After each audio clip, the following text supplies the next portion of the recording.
You're ready. You ready? Here we go. You ready?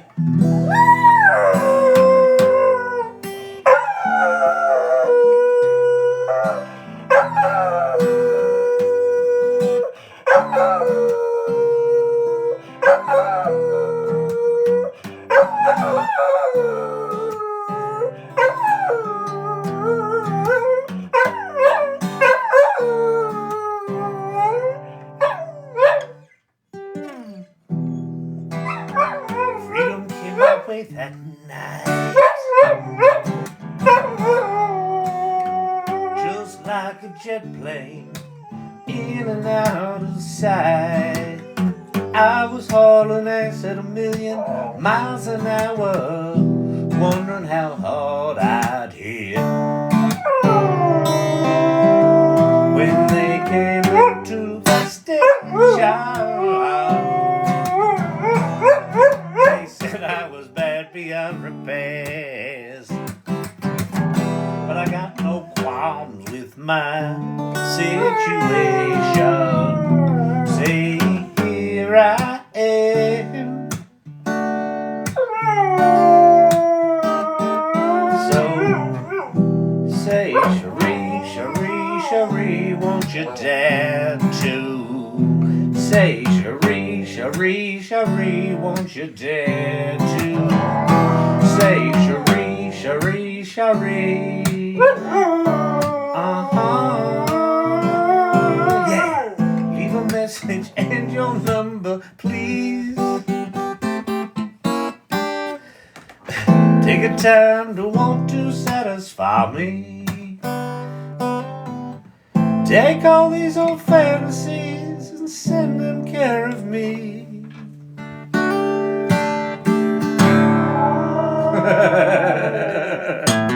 Hello, good people of the world. Happy Monday night, TGIM.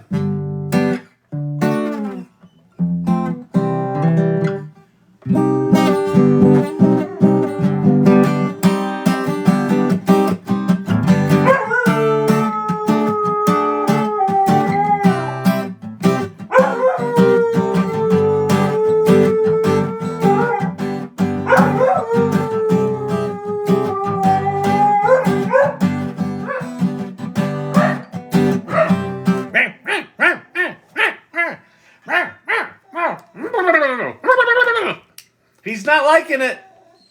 He's a little distressed. He's a little distressed tonight. What is happening? Kim, hey, Kyle, good to see you. Good to see you, too. Welcome, everybody. My name's Kyle Shannon. This is the AI Learning Lab. You know what we're going to learn here? AI. In a lab-like setting, without the lab coat or the lab. We might not learn shit. Embrace the jank. Embrace the jank, people. So listen, AI tools are janky. AI Learning Lab professors, equally janky. Probably more janky. Embrace the jank. I said that to someone the other day, getting ready to go on a podcast.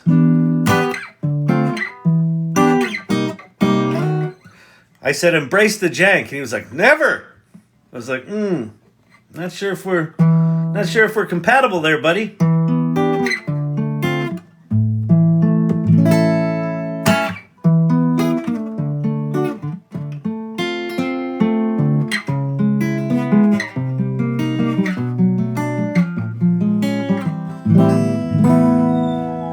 Oh, you like that one.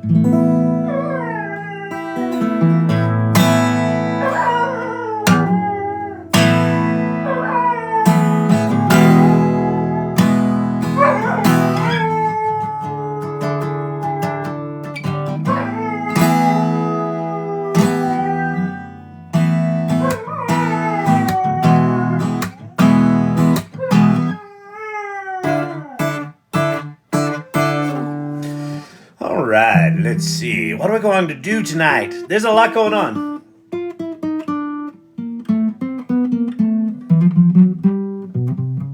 I got access to Gemini 1.5.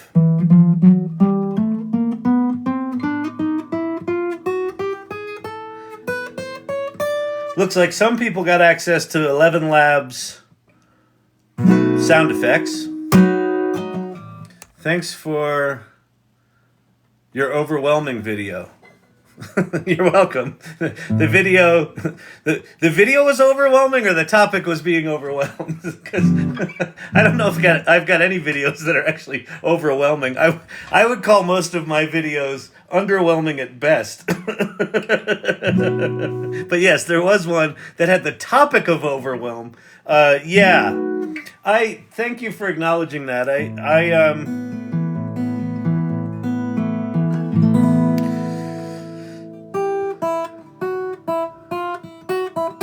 As these tools are getting more better, it is becoming clear to me, and it's funny, I've been talking about this for 4 or 5 months, that you should just build shit and assume that what you're building is just going to be trash in a few months. And I think when I first started saying that, the instinct was there, but the tech hadn't really gotten to the point where it was patently clear that anything that you were building is going to be useless in a couple of months. And I think that's part of the overwhelm for me, is that these tools are, so for most of 2023, everyone said, we're going to have a tool that's just as good as GPT-4. And we'd hear it, and we'd all get excited, and we'd scamper on over to whatever the announcement was, and we'd look, and we'd go, nah, it sucks. And then we'd scamper back to ChatGPT-4, and we'd keep building, right? And then I think this past 3 weeks is the first time where, Claude 3 drops, and it looks like it's in the hood, if not better in some things. And there's some things it's much better at, right? It's got a larger context window. It's like, oh shit. And then Gemini Pro 1.5, I started hearing inklings of that. And it's like, oh shit, here's another one. And then so if you've now got three models that are in the hood of ChatGPT-4, then you really do have to look at, well, is one of them actually much better than ChatGPT-4 for something I need? And how do you, the only way to really learn that, or to discover that, is to really go use it. And then Pi drops, and they're like, we've got one that's as good as GPT-4 too. And that's a completely different modality, right? That one's designed to have a conversation with. Well, so what does that fucking mean? And then, these video tools, take Sora out of the picture. The video tools are starting to get more sophisticated, right? Where Pika Labs is now doing lip syncing, and now it's doing sound effects, and 11 Labs is doing sound effects. So the individual piece part tools that we used to just go, okay, I'll go to 11 Labs for this one function, and I'll go to Pika for this one function, and I'll go here for that one function, and then I'll figure out how to put them all together. Now they're getting more sophisticated and better. And so it's like, oh shit, now I got to go figure out, okay, which of the 3 or 4 things that Hey Jen can do is actually the thing I want to use? And is that different from D-ID? And is that oh my God! It's like I'm so sad and overwhelmed. It's just not good. It's just not good, people.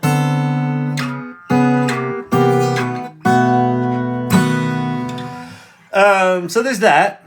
And then I'll show you what I was doing today. I did not work today. Well, no, I worked my ass off today. But I was not working at Storyvine today. So some of you in this here, some of you irregulars like Corey Sandler Pottery are actual full-on artists.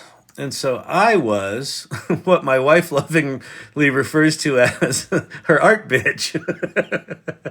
I was hanging her show today. Let me go show you. I'm actually really happy with the.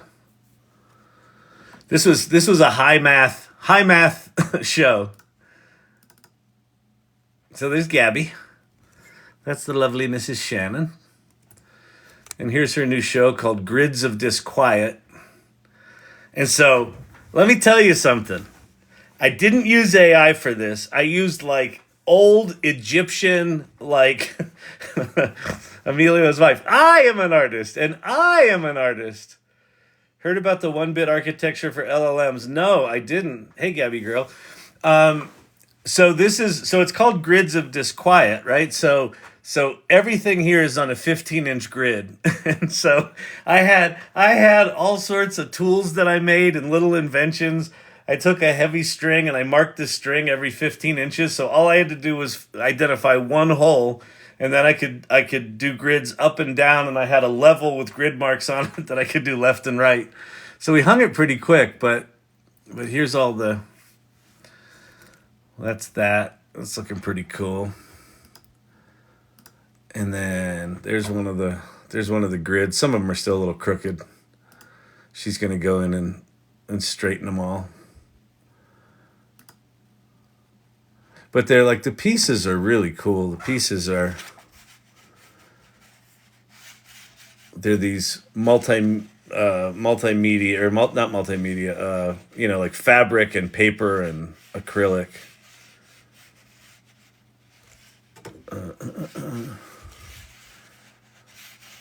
Right? Aren't they cool? Oh, and that one's going to be blue. So it's like, this is to the left of this is the blue wall, and then to the right of this is the yellow wall. And so the walls call to one another.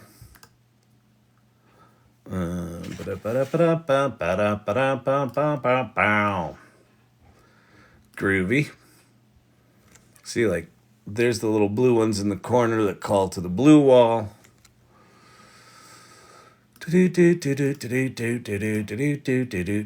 Nice, right? Isn't that cool? So that was my day. That shit takes longer than you think it's going to. This is actual non-AI art. Woo! All analog, baby. Massive show. Congrats, Gabby. Yeah, it's a big show. And it's what's cool is like each of the pieces are just 12 by 12, so just nice and small. But like one grid of them is kind of impressive, but I think she's got 4 different colors. There's red, yellow, green, and blue. Yeah, 4 different colors.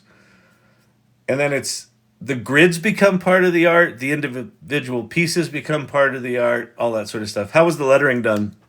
It was just I just designed it in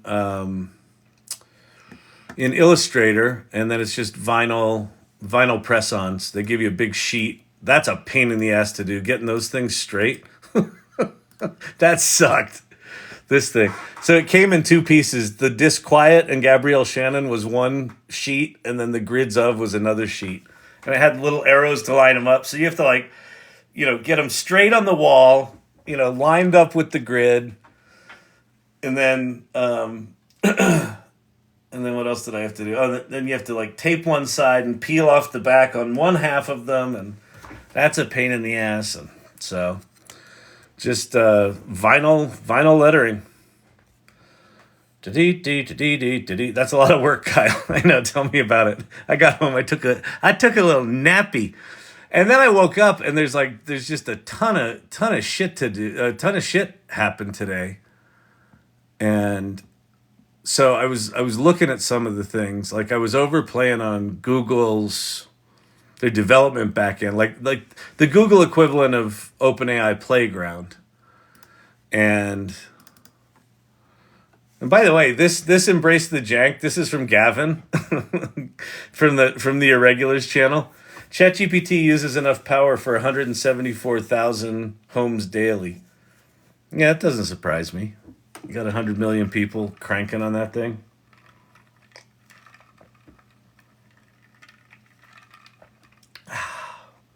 Yeah, I think compute power and energy is going to be one of the things that needs to be solved. And I think it will be. I think AI is going to solve some major, major challenges we have. You know, you got friends with sign business. Hell, I would have donated. Oh, Tobias, that's very sweet. I forget about that. I do not want to take advantage. I very much appreciate the offer. And also just being fully ADD and all. I ordered that sign. I ordered that sign on Thursday, and I had to install it today. It was cutting it a little close, but anyway. But you know what? I'll reach out to you. We should connect anyway because there's some stuff that we could be collaborating on, which I know we've talked about. So thank you for saying that. All right, my lips have got jank all over them. Hang on a sec. What the hell is going on here? Oh, what's on the drinks tonight? This is vitamin water. I thought it was going to be 2 packets of raspberry, but I accidentally dumped a packet of raspberry and a packet of orange. So it's pretty much just adult Kool-Aid. Like, I can justify it as vitamins because it says, what's it called? Emergency. It's emergency. So it's not vitamin water. It's emergency. So that's that. And then, of course, a lovely coffee.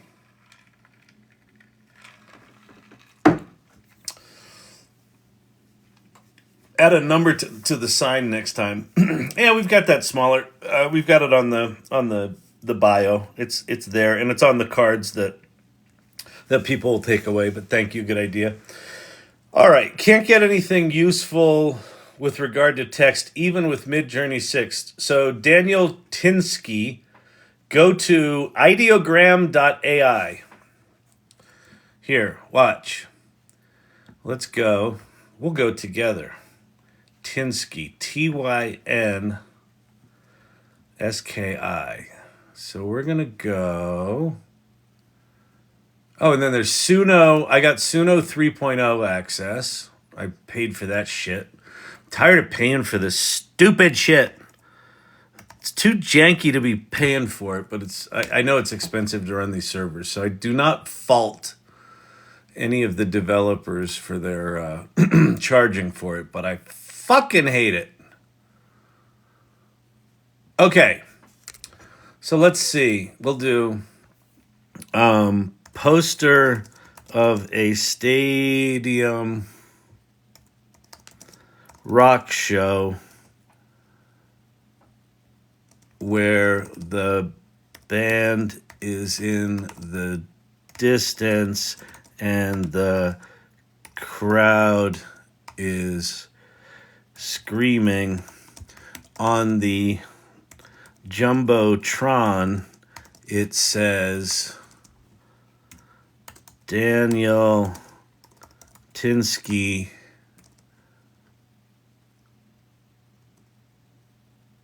you left your lights on.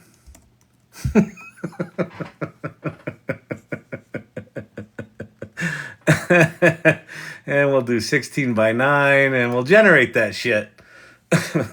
So this is Ideogram.ai. There's a better A nor I in sleep. I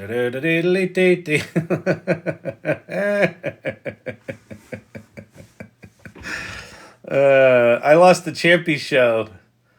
What's it using? It's just using its own model. Oh, it didn't put it on a... But there's your text. Daniel Tinsky, you left your lights on. And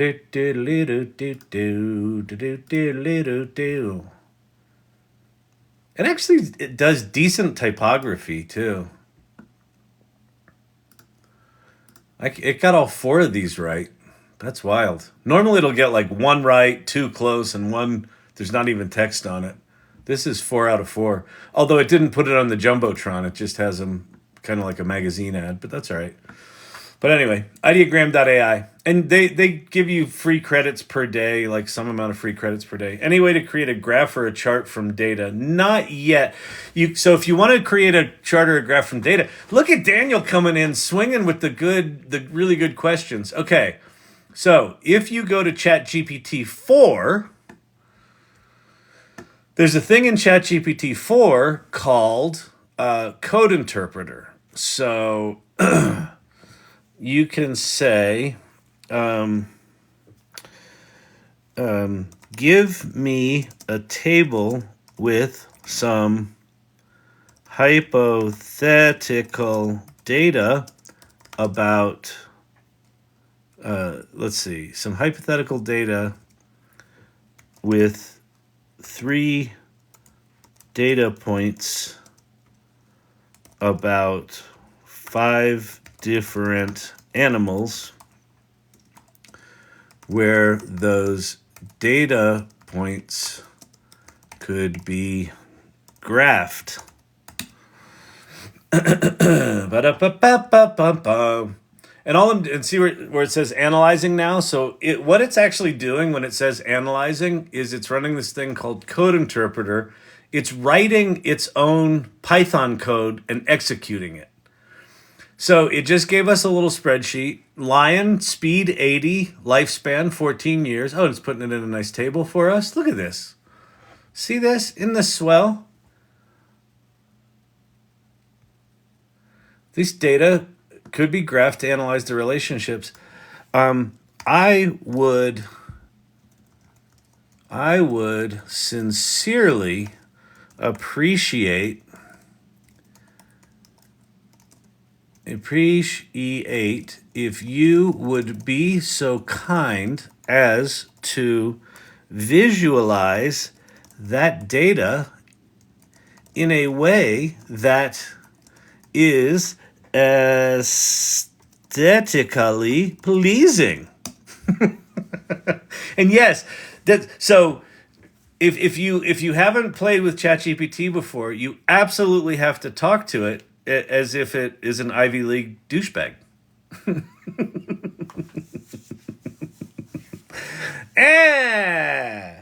I never get swell tables. Wah. Oh, Emilio's wife. At least you were on time tonight. Listen, you've got to look for the silver linings here. How come you're typing everything? What happened to abracadabra? Well, yeah, you know what it is? Ever since I put this thing here, the paper here, so you guys can read the text, the little button's covered up. So it's just a pain in the ass. But I'll do that again. I'll start abracadabraing. And then what's this say? Speed by animal, lifespan by animal. And then let's see. Can we visualize it in a single graph and rank the animals using the data? Let's see what this comes up with. It's our right to enjoyment they are trying to take away. What's that got to do with anything? What's that in response to? Investor-friendly agent. Thank you for all your help. Wow, you guys are great. Awesome. Yeah, the irregulars in here are just awesome. Why are you on TikTok? Elder Talk. Go Gen Xers. Fuck the youth.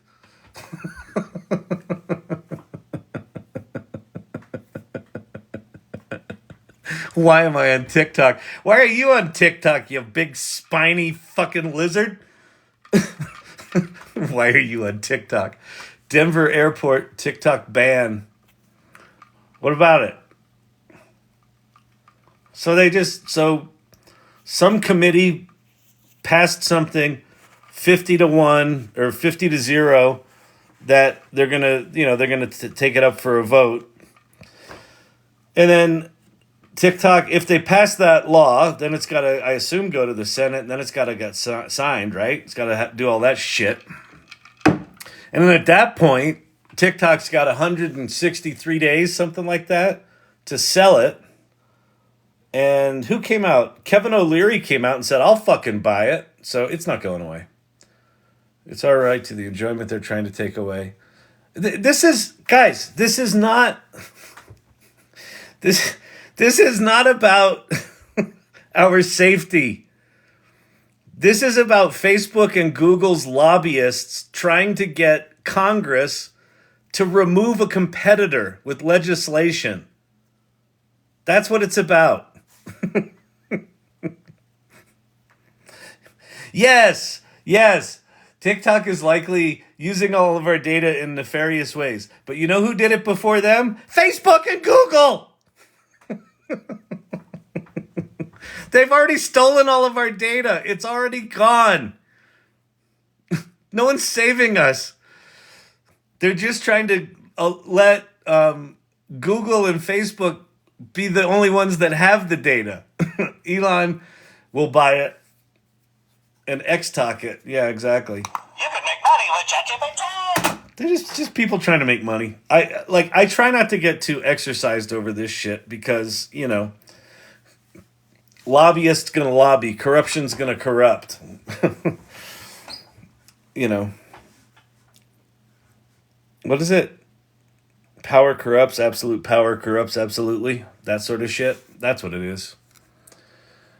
B for Texas Senate. Kyle is right. Thank you. I'm just trying to speak it like it is. Maybe we'll lose world timeline and be in U.S. only TikTok. That's possible. We know that. Ask AI how to legally stop them. I don't. My fear of doing anything, even remotely political, in a public forum like this is I have no interest in political grandstanding from anyone. So I don't want to go there. My dream would be to take the visual from GPT-4 and stylize it like we can stylize images.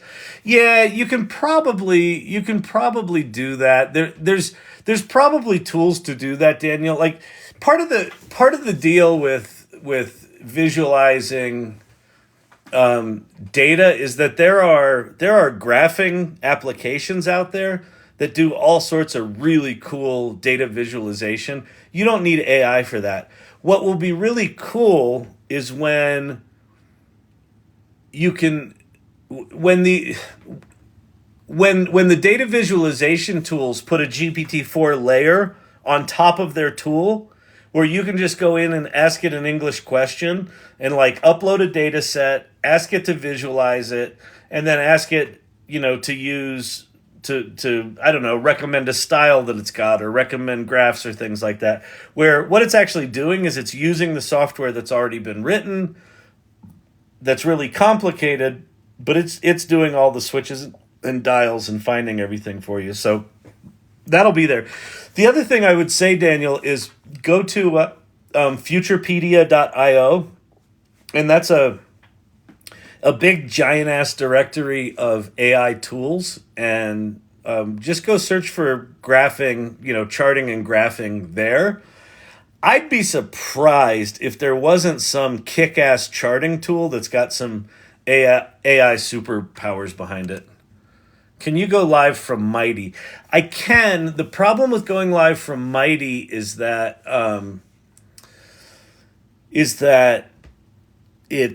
we're limited to 20 hours a month for the whole community. So I would eat that up in a week. So I don't want to do that. I think what I'm considering doing is I've got a subscription to StreamYard, which would allow me to go live horizontal. So I think what I might be doing, what I might do at some point is switch to maybe a more, I don't know if it's focused is the right word, but something that's easier to teach, like the kind of shit I'm doing right here, where you can, watch it on YouTube or you can watch it on LinkedIn. So I think what I might do is a hybrid kind of approach where I start out on TikTok and then I'll switch over to that thing. And maybe even do that for subscribers or something like that. So I haven't quite figured it out yet. I just need to put in the time to figure out the tools and then I can figure it out. But it's definitely like, this is definitely not the optimal way to teach people how to use shit on a computer. Can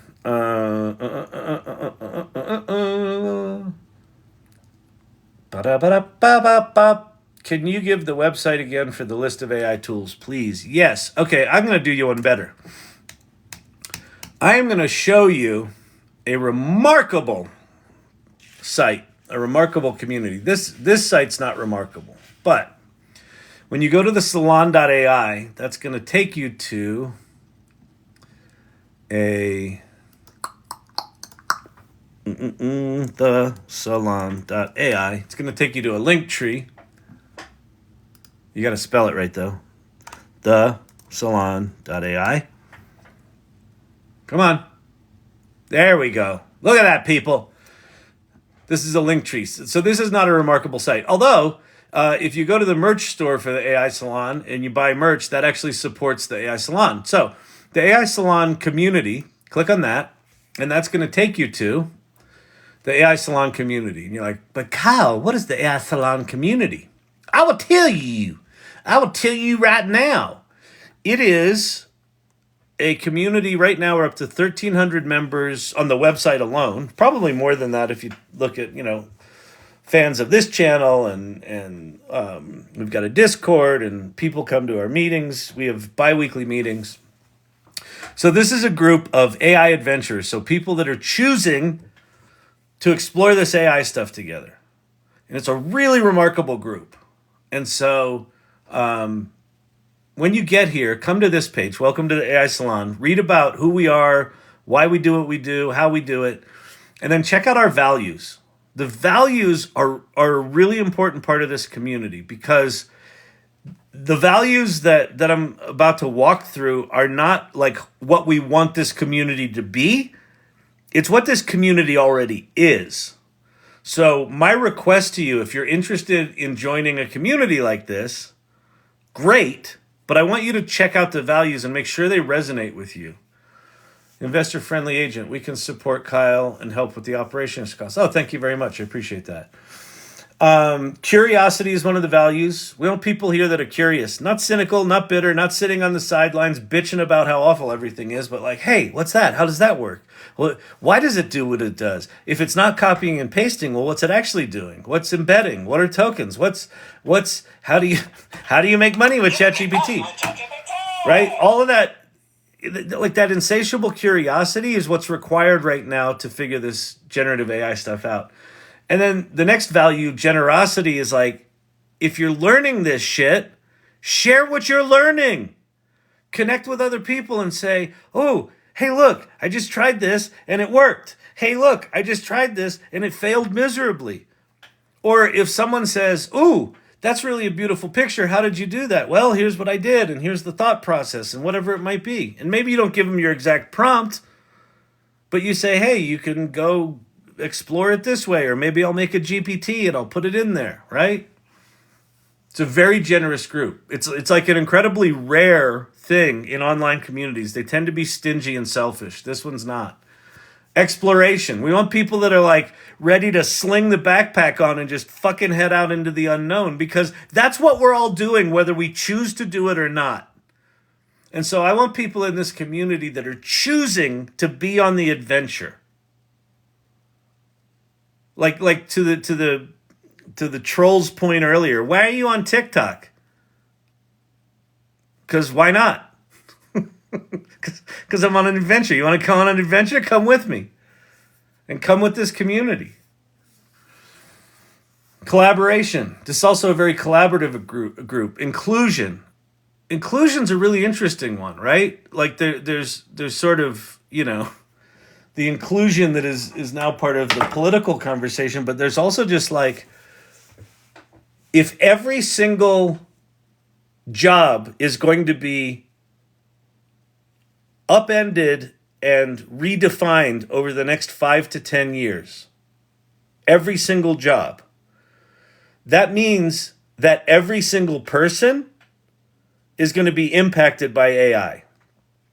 And so that means that by definition, people coming into this community are going to be coming from all sorts of different backgrounds, professional backgrounds, social backgrounds, experience backgrounds.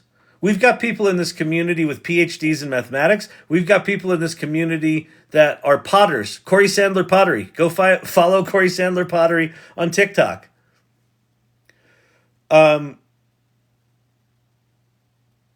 We've got people that have been doing this shit for 30 years, this AI stuff. And we've got people that are like, oh my God, what do I do? Where do I start? I'm in a panic.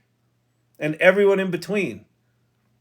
So imagine joining a community where you've got all the anxiety that you've got as a human being. Like, oh my God, what are they going to think of me? What if they judge me?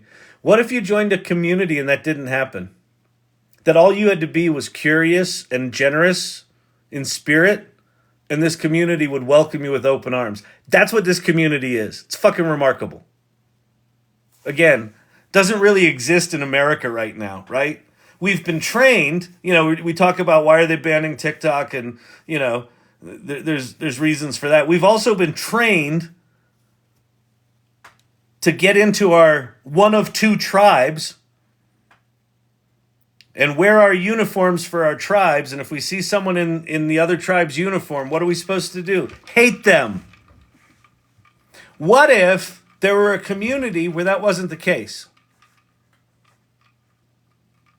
That you didn't talk about that shit. That you just came in here and said, what are you up to? I don't know, I'm up to this. What are you up to? I'm up to this. Which leads nicely to the next value of empathy. And I know the question was, hey, what was that site where all those tools were? That's what you get at Chat ADD at the AI Learning Lab. Sometimes you got to run down a rabbit hole with me. I'll get there. I will. And the irregulars and the mods will make sure that I circle back to the point eventually. But empathy. Why is that an important thing in this community? Well, if you're exploring AI and you're talking about it, you're being at all public about it, I assume that you've experienced what we've all experienced, which is, AI sucks, you're an asshole, what are you doing with AI? AI steals, robots are going to kill us. There's a lot of fear, there's a lot of anger, there's a lot of resistance, there's a lot of resentment, there's a lot of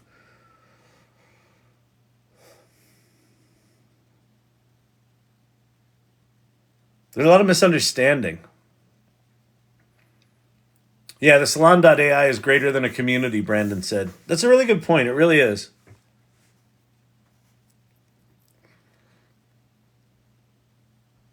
But, when someone comes in and they're, like when they come into this channel and they're like, AI sucks, and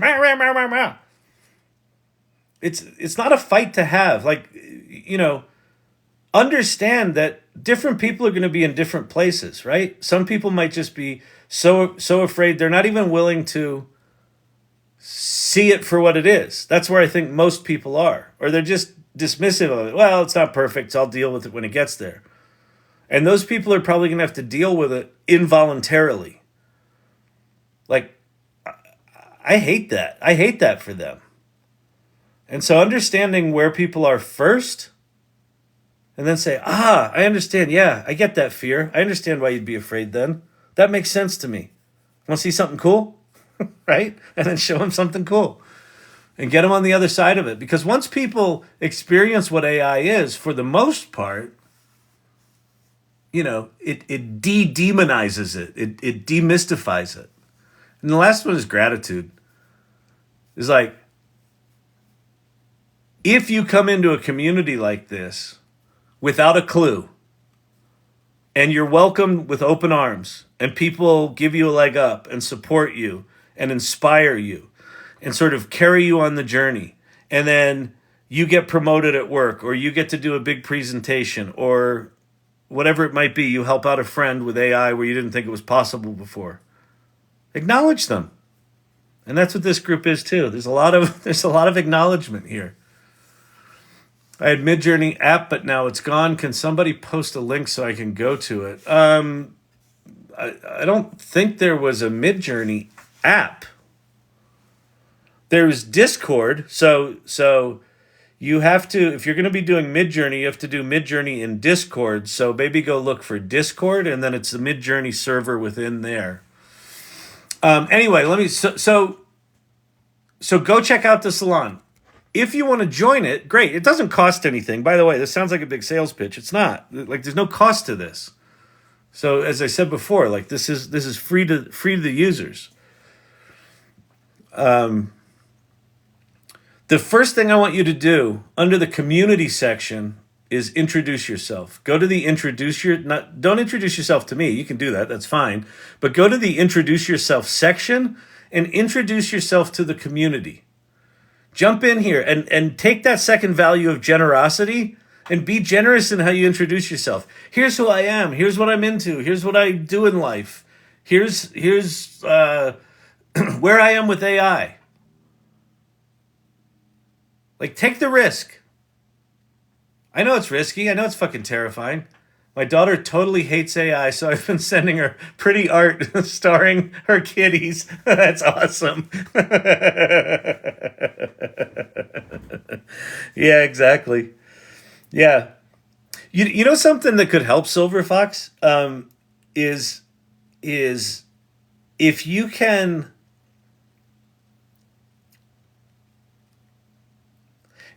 create safe zones for her to absolutely not use AI, but then other zones where she could use it. So for example, I don't know what she does. If she's an artist or a writer, like her safe zone might be, I will never use AI for writing, for creative writing, or I'll never use it to make art. Okay, great.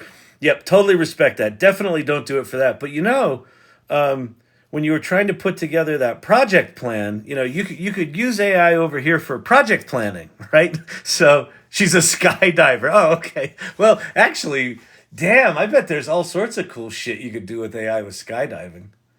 Although I wouldn't want to plan anything for skydiving with AI, because that's a place where you don't want hallucinations. That's fucking awesome. She's a skydiver. That's super cool. All right, well, she might be one of those professions where she other than trusting the pilot to make sure they're using the right AI, she might not have to deal with it. Okay, so if you join the AI Salon, please go introduce yourself, and then the tool that I was mentioning, I'll give you a whole bunch of tools. Right underneath introduce yourself, the third link down, it says AI Launchpad and Tools. And this is a where do I begin and sort of quick start for how to get started with AI, and then a bunch of tool recommendations. So the first thing I talk about is how to get AI literate, and I have 3 simple steps. The first one is play. Just play with the tools. Play like it doesn't fucking matter, because it doesn't fucking matter. And then the second one is solve. Solve problems. Solve a problem for yourself. Solve a problem for someone else. Make a marketing plan. Make a meal plan. I don't know. Write a poem or a kid's short story. Doesn't matter. And then the third one is share. Share what you're learning. Share it with other people. Share out loud. Live out loud. Share what you're learning on LinkedIn, on Facebook, at dinner parties. But Kyle, that's obnoxious and people don't like AI. Fuck it. Share it anyway. Make them uncomfortable. Share your enthusiasm. If you have your first Kevin McAllister moment, that one, where you're just like, oh my God, I can do that. And then you have another one, and then you have another one. Start talking about that shit. That's the sole purpose of this channel. I decided almost a year ago now, 9 months ago, what if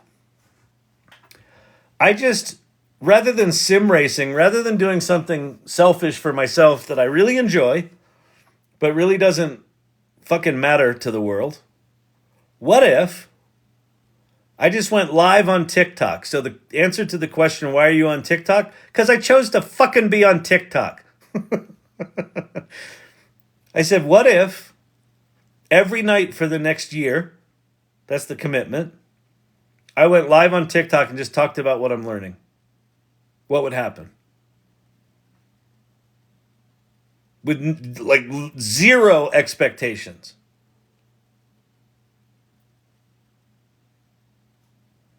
And like what's happening is fucking remarkable. This AI Salon community is happening, this TikTok community, the irregulars, the people that show up here night after night after night after night after night are the most generous, sweet, supportive, smart, creative, driven, compassionate people I've ever experienced. Fucking remarkable. It's got nothing to do with AI. It's got nothing to do with technology. So do that. It will change your life. I promise you, it will change your life. But it's uncomfortable, and then it won't be. Frank needs to cover Grok going open source. I know there's so much to fucking talk about, isn't there? Okay, so below that, so play, solve, share, play, solve, share, play, solve, share. You know what's a good thing you could do right now?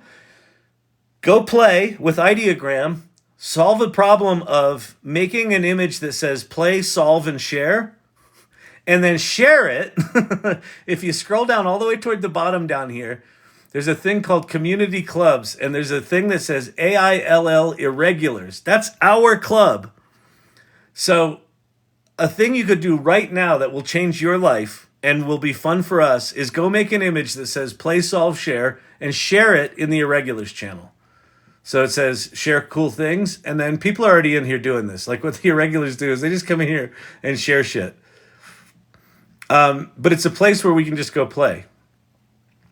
All right, so go do that. And then back to that list. So then below that is just a giant ass list of tools. The first one is ChatGPT. If you can afford ChatGPT's $20 a month, I think you should absolutely do that. And you should learn all of these bullet points. See those bullet points right there below ChatGPT 4? All of those are things you should learn.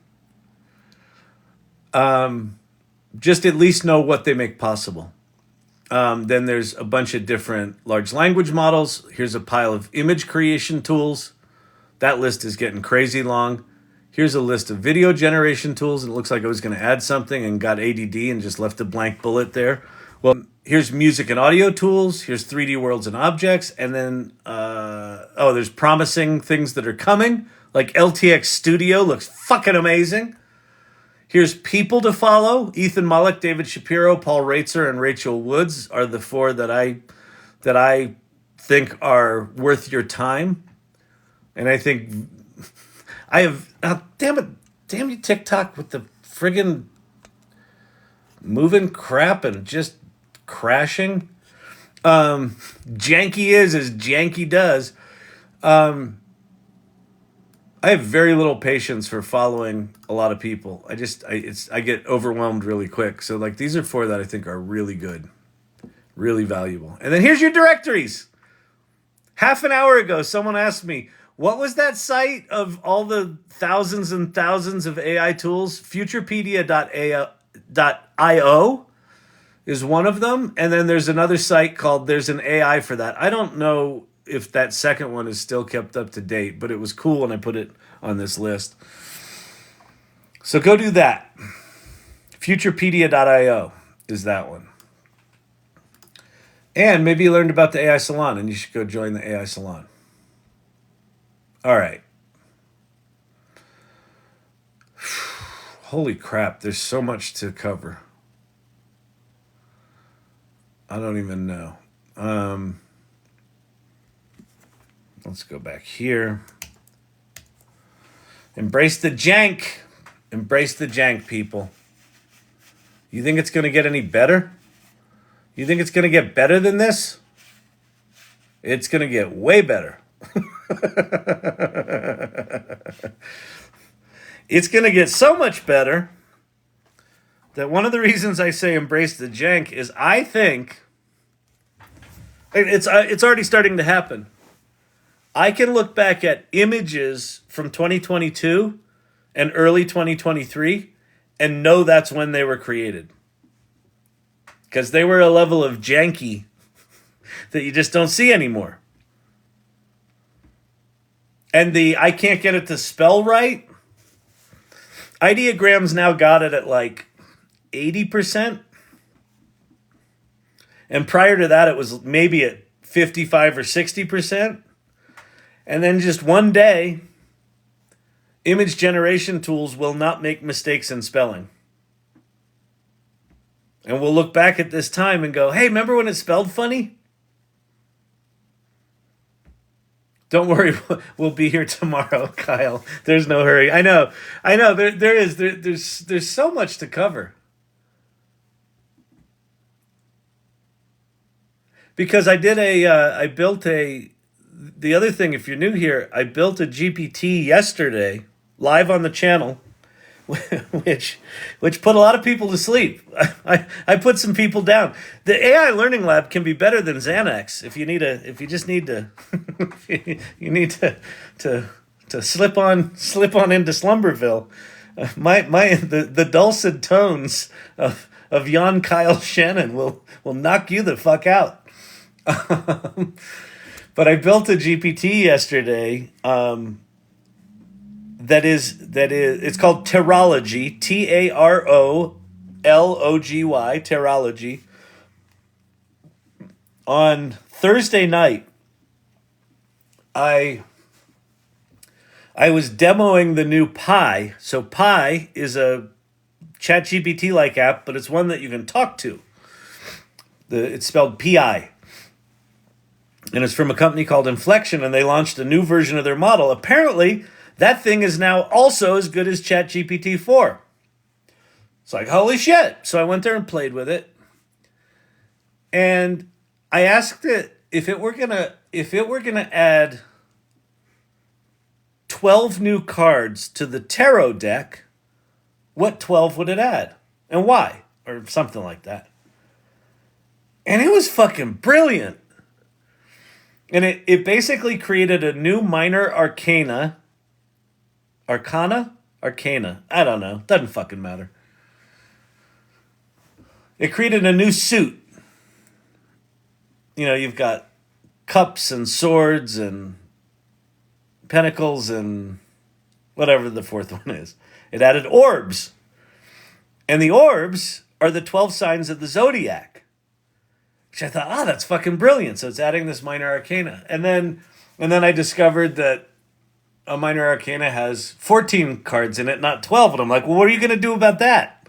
Actually, I said that to Claude. I said, what are you going to do about that? And it said, it's easy. You add the north and south lunar nodes, which are this overarching thing to the astrology thing. I'm like, great. And so I spent the weekend taking all of the ideas that this thing gave us and put them into a document. And then I kept refining it using Claude, because one of the things that Claude does is you can have this really long conversation. And it was just brilliant. And it just added descriptions of the cards and what they mean and the inverted meaning and the regular meaning. And it did it all in the context of deeper astrology. And then at some point I remembered, in the major arcana, the astrology symbols are already represented. Like, maybe this is stupid that we have them in there twice. And so I asked it to analyze the choice that was made and give us some alternatives, and it did. And then I said, given all those alternatives, would you keep the orb suit as it is with astrology, even though it's duplicative, or would you add something else? And it said, no, you should keep it, and here's why. And it gave all these really cool answers. So we basically created this new deck. It's a 92 card Teriology deck. It's a new deck that combines astrology and the tarot, and I made it into a GPT. And so people have been using it and giving ideas. And so one thing I thought we could do tonight was go improve it. I think it was Silver Fox or someone. I think it was Silver Fox said that when she asked it for a reading, she gave her birth date, the birth time. I don't know, what the information that'll give it can do more accurate readings. So we can go build into the GPT that before you give a reading, make sure you know enough about the person to give a good reading. So that could be fun.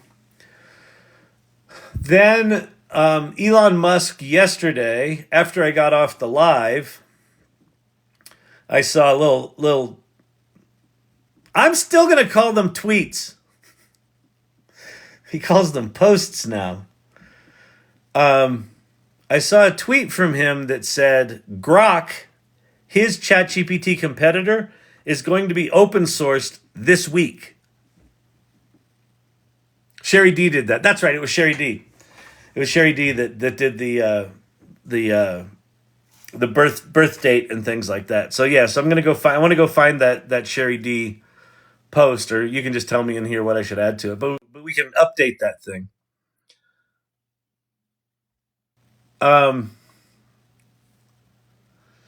So he's going to open source Grok, which I think, considering the fact that he just sued, or he's suing OpenAI for them not open sourcing their shit, and he's got a closed source model, I think he pretty much has to do that, or he looks like, an ever increasing tool. So he's going to do that. Now, is he going to open source the new fancy version of Grok, or is he going to open source the shitty version that's in there right now? Because the one that's in there right now is not really usable. I assume he's going to open source the bigger stuff, as is Meta, by the way.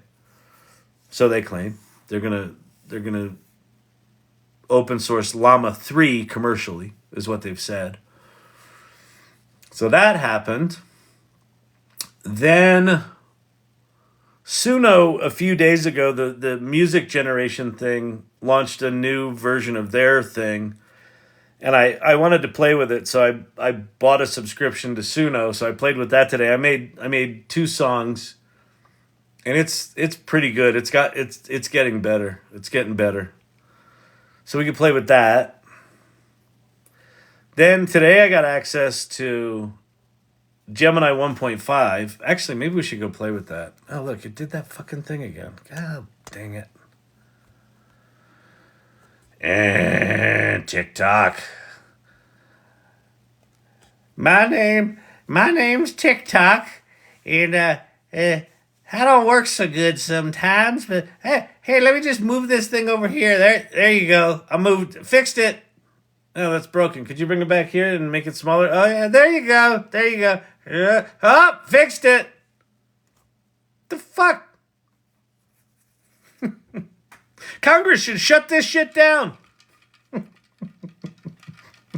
They should shut it down long enough to go fix it.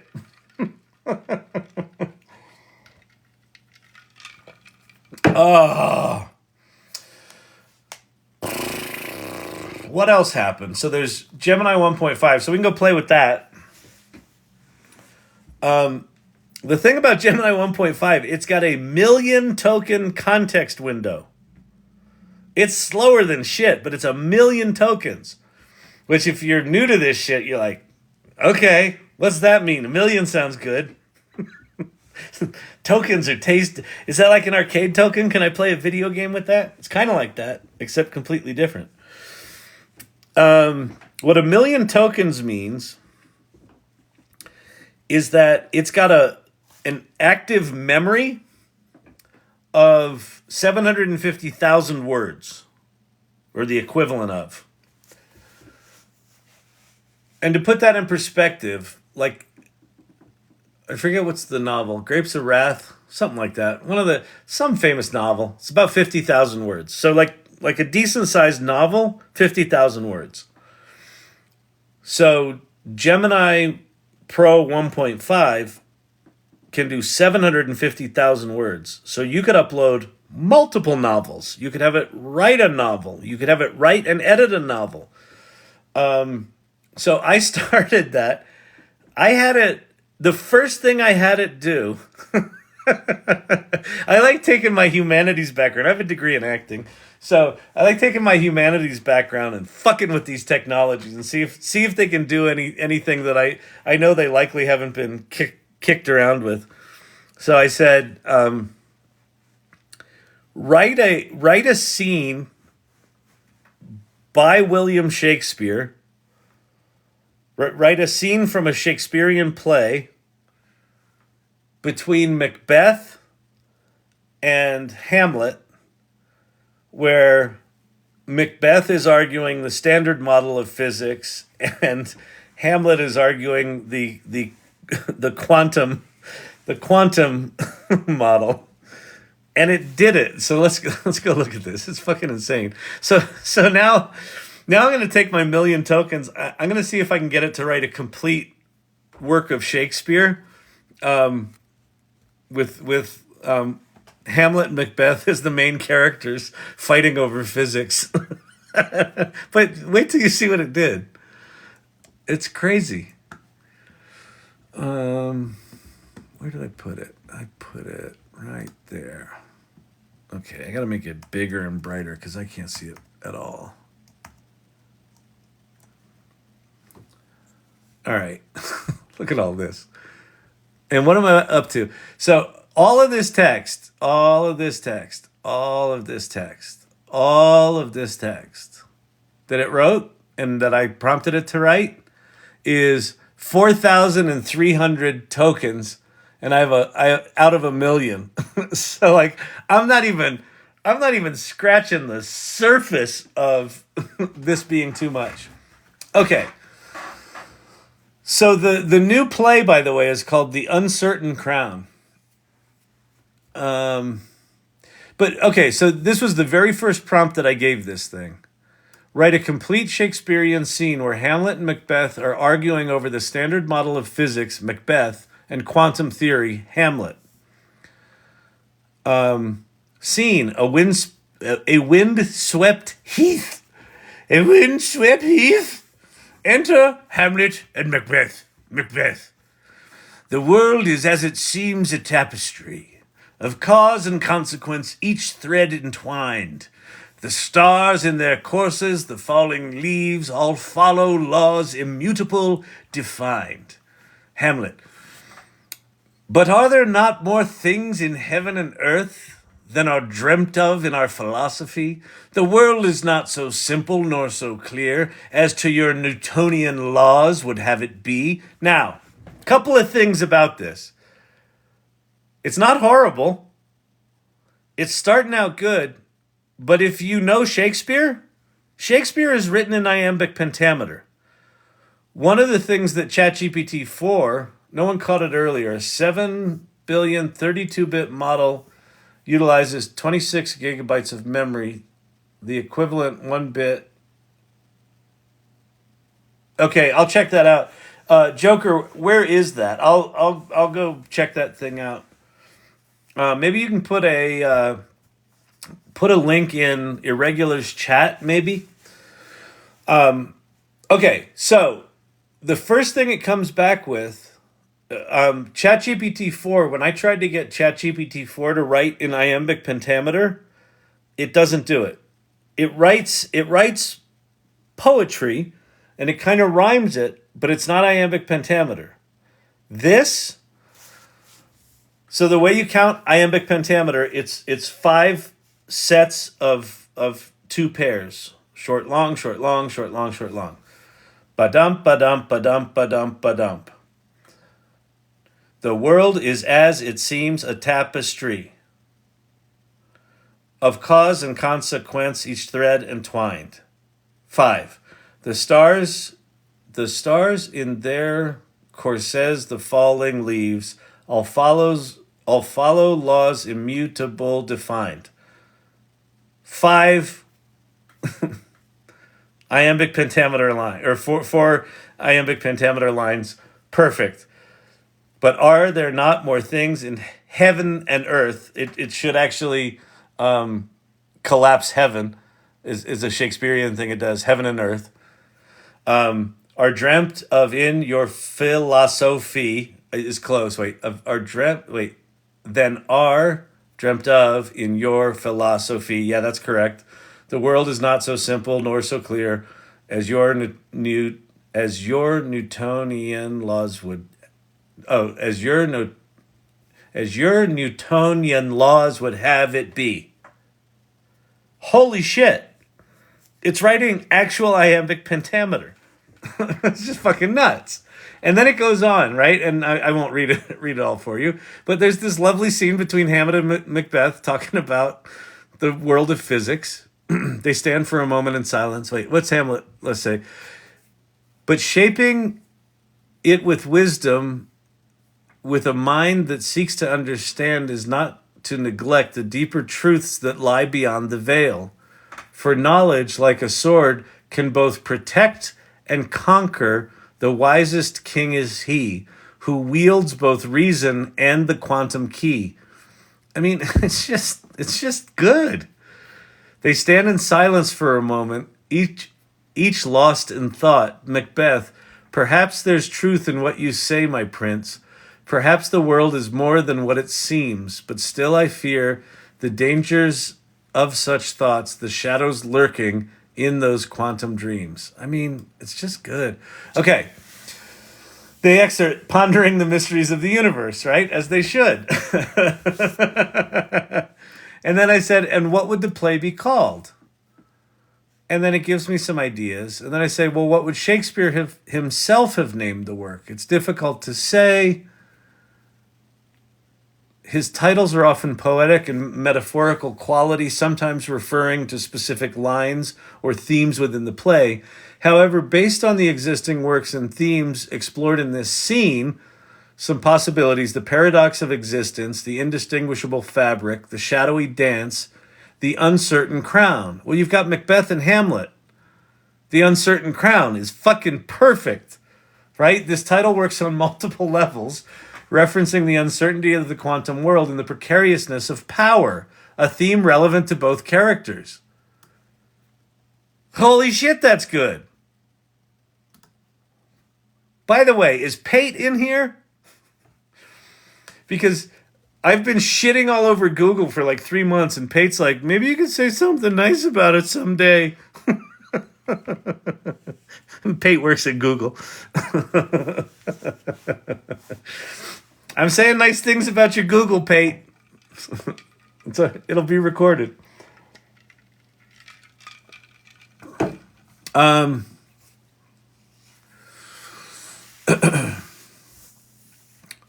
So I said, I like the uncertain crown.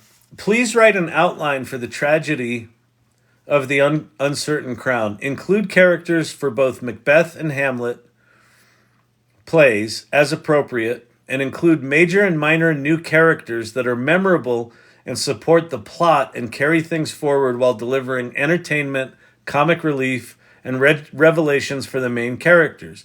It should have the complexity and nuance of a play, as if Shakespeare had written it himself. And then it says, the uncertain crown, a tragedy. Characters: Hamlet, Macbeth, Lady Macbeth, Banquo, the witches, Rosencrantz and Guildenstern, Polonius, Ophelia, Horatio, the ghost of King Hamlet. New characters: Professor Elsinore, Jester Yorick, Lady Helena, a lady in waiting to Lady Macbeth. And then it gives us, the plot outline. The play opens with Hamlet and Horatio encountering the ghost of King Hamlet, who reveals the truth of his murder and demands revenge. So that it just stole. So I think what we might do, let's see, themes: uncertainty in the nature of reality, ambition. Write the opening scene: a dark and stormy night. And it wrote a whole ass scene here. Unfucking believable.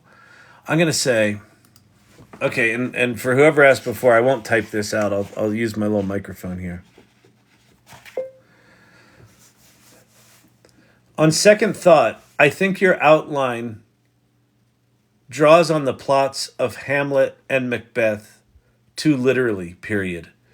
I'd like you to create an entirely new outline that keeps the characters and their histories as presented in the original plays, But the outline for this play should create entirely new scenes that tell an entirely new story. All right. And now we'll watch. So this is not fast. But the fact that it's writing full on, I just got here. Hey Pate, I'm playing with Google Gemini 1.5 Pro. It's really impressive. Of course, you show up and it gives me an internal error. That's fucking hilarious. Did I lose? I lost the prompt and everything? Pate, did you just hack me? You can't hack the learning lab. God dang it. Oh, that was a good prompt and I lost it. Tell your bug people that their internal error ate my prompt. On second thought, I think that the outline you just created relies too heavily on the original plots of Macbeth and Hamlet, period. I'd like to retain the characters and their histories from those plays, but create an entirely new outline of an entirely new story. Period. Please create a new outline. All right, let's try it again. Let's see what it does. And it takes about, 30 to 45 seconds to respond. But it's quite remarkable. Oh, I wonder if it timed out from the last time I used it. That could be what just happened, actually. We've updated our terms of service to cover our new private preview offerings. Private preview offerings may not be used in production applications. Okay. Oh, ask it for the last prompt. Oh, that's a good idea.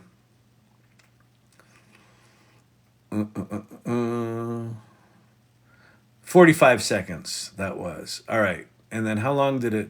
Yeah, it wrote a pretty good thing here. All right, the characters. Hamlet, Macbeth, Lady Macbeth, Banquet of the Witches, new characters. Okay, those are all right. Plot outline. The play opens several years after the events of Hamlet and Macbeth. Both Hamlet and Macbeth are haunted by their past actions and struggling to find meaning in their lives. Well, they're also both dead. But, that's okay. We're living in the quantum world here. Things can coexist. It's the weird world of quantum mechanics. Hamlet, still grieving for his father and Ophelia, is consumed by existential questions and uncertainty of the world. He seeks solace in philosophy and science, inviting Professor Elsinore to his court to discuss the mysteries of the universe. This is good. Macbeth, now a tyrannical king, is plagued by guilt and paranoia. He fears retribution for his past crimes and seeks guidance from the witches. Lady Macbeth, isolated and consumed by guilt, has descended into madness. Her presence serves as a constant reminder of Macbeth's bloody past and the price of ambition. Act 2. Hamlet, inspired by Elsinore's teachings, begins to see the world in a new light. Macbeth, driven by the witch's prophecies, becomes increasingly tyrannical and isolated. Lady Helena, witnessing the suffering of the people, she secretly aids begins to question her loyalty to the crown. She secretly aids the rebels. Nice. Act 3. Hamlet's newfound understanding leads him to question his own past actions and nature of revenge. He embarks on a journey of self-discovery. Hamlet goes to therapy. Macbeth's paranoia and tyranny reach new heights. He's clinging to power. Lady Macbeth gets more crazy, culminating in a tragic end, that serves as a catalyst for Macbeth's final downfall. Hamlet, on his journey of self-discovery, encounters various characters. Oh, so Hamlet kind of goes on a buddy film, a journey of discovery. He also witnesses the suffering caused by Macbeth's tyranny. The rebellion against Macbeth reaches its climax. Act 5. Hamlet, having reconciled his past, returns to Elsinore to confront the challenges that await him. The play ends on a sense of hope and renewal as the characters move forward to a greater understanding of themselves. Okay, so I'm going to say that's a good broad outline, and I like the story. Please write a very detailed outline. I'll just leave it at that. Crazy. It's this is. I mean, this is the kind of thing that, I would consider this something pretty nonsensical that most LLMs, when I try to push them to do shit like this, they just fall apart. And especially when it's writing long stuff like this, when they have short context windows, like you really can't just have a long conversation with something like this. So this is doing two things. It's because it's got such an insanely long context window. Like I'm only up to 7,500 tokens out of 1 million, right? So I think I'm confident I could write a complete Shakespearean play in an hour or two.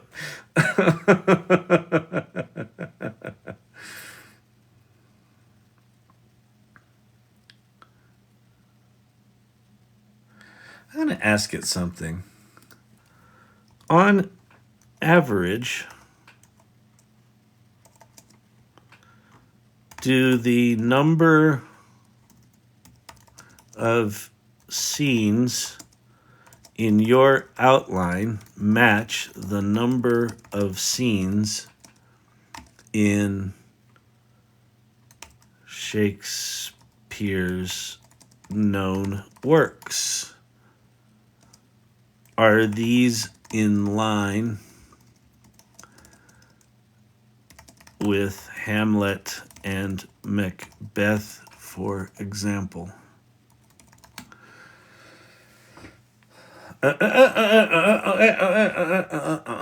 Oh, you know what else happened today? I knew there was something I was forgetting. Welcome to Chat ADD. I'm Kyle Shannon. I'll be your guide. Midjourney announced consistent characters today. So there's that. Shakespeare plays typically had a 5-act structure with each act containing several scenes. My outline follows this structure where each act focuses. Of course, the actual number, on average, the scenes falls between 15 and 30, which aligns with the number of scenes in my outline. Let's actually go find that out if that's true. I think that is. I think that's right. So Act 1 has 5. So there's 5, 10, 15, 19, 20, 22. Hamlet has 20. Macbeth has 28. The Uncertain Crown. The Uncertain Crown. I fucking love that title.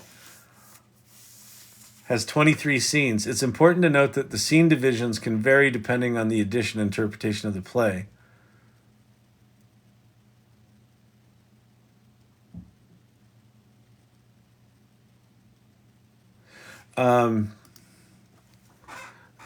Okay, great. Now I'd like an outline where each scene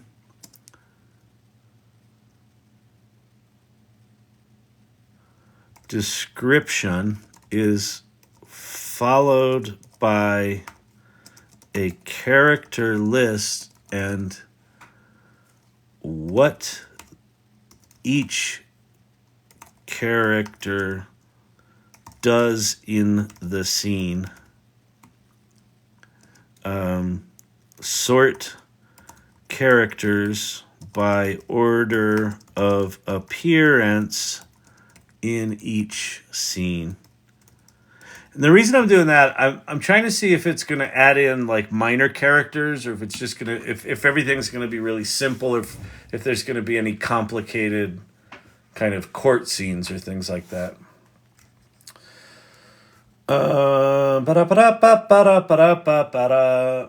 You will see this published by Kyle next week. Seriously, Tams, you know what? There's something actually super intriguing about, we were talking about this with the Teriology deck yesterday when we were building. Oh, and what they wear, that's a good idea. We were talking about this with the Teriology deck yesterday, where someone said, "Oh, are you gonna publish this as the world's first AI tarot deck or something like that?" And I'm like, "No, it's not an AI tarot deck. Like, AI has nothing to do with the tarot deck, right? AI has nothing to do with this play. Like, this is, other than the fact that I can take an idea like Macbeth and Hamlet talking about standard physics or quantum theory. And, in the olden timey world, that idea would be like maybe over a beer at an after party with a theater troupe, you might bring that up, but you would likely never really pursue that, right? Because writing a whole fucking ass Shakespeare play is exhausting and long. But what I can do here is I can serve as like story strategist and have the AI do the work. And I can go look at it and read it and look at it and see if it's any good and do the kind of stuff I'm doing now, right? And it's AI's just the tool. But the other tool is me and me deciding what's, irregulars on Mighty Network. Oh, maybe. Is there good stuff going on there, Corey? Let's go look, shall we? Is Pate here? At least once a night. It's true. It's true. Well, especially as Google gets their shit together. Like, I don't want Pate to just think I'm just always hating on Google. I'm just hating on Google when their shit sucks. Oh, nice. The Uncertain Crown. Oh, that's beautiful. That's really cool. Single crown in the middle. That's it, isn't it? I think there's the cover for the book, Corey. Play, solve, share. Nice.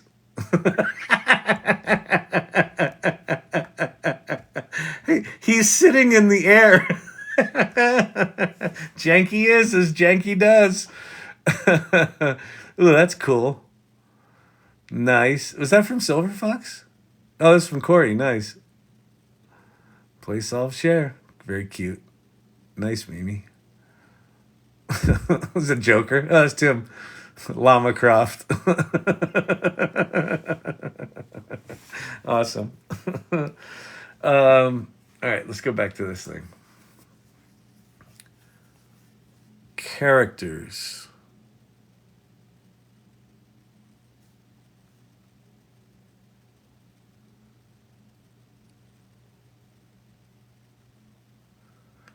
Yeah, these are a little simple.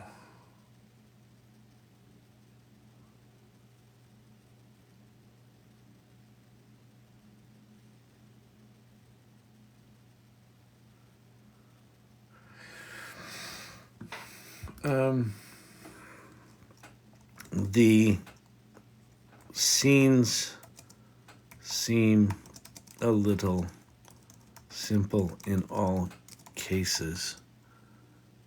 Are there opportunities for larger character counts, like royal courts, or taverns, etc.? It would be nice to meet some memorable minor characters. Actors on Hamlet's journey. All right. We won't do this much longer here, but you get the idea. So the other thing that I haven't played with here. So up here, image, video, file, folder. You can insert shit into this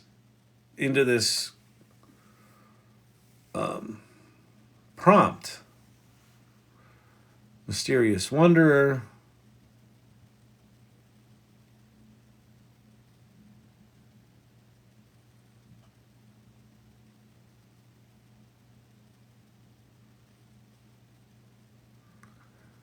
Yeah, great. So it figured out which of the scenes would be good to expand to have larger characters.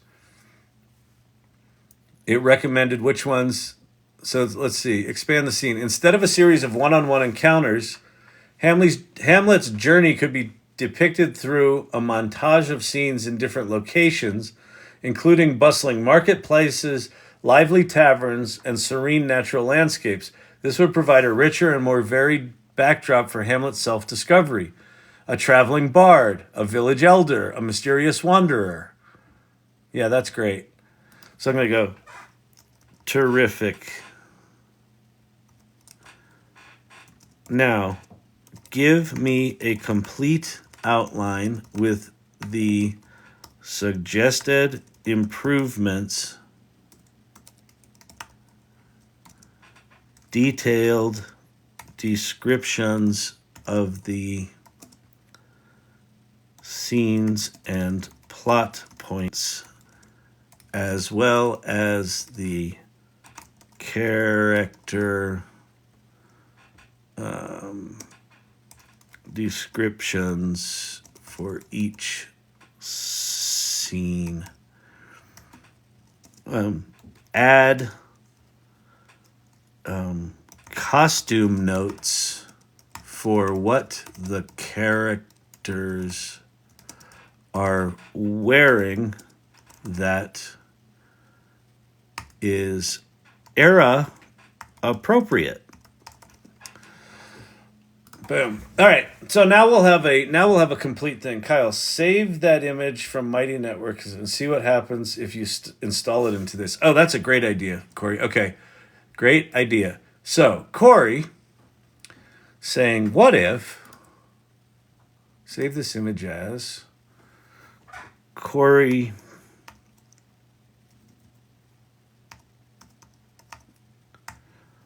uncertain crowns, thrones.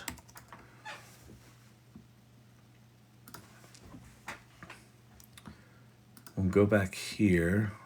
All right, it's still working. And then make a playbill. Oh yeah, because this can make images too, right? Yeah, it should be able to.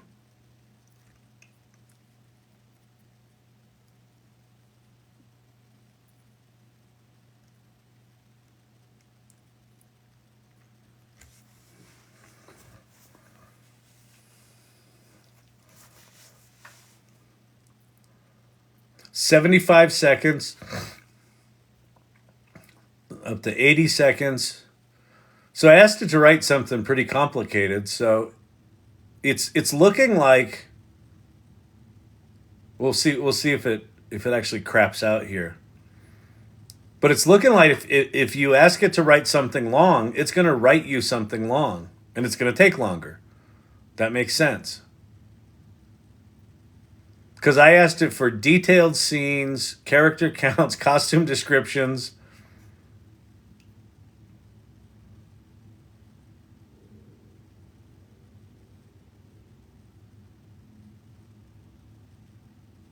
Yeah, I don't think that Gemini does text well, but we'll see. The Uncertain Crown. It's such a good title. And what would be fun is to publish this as an undiscovered, Shakespearean work. Not to get it over on someone, but to just, do it as a playful kind of Just put it out in the world.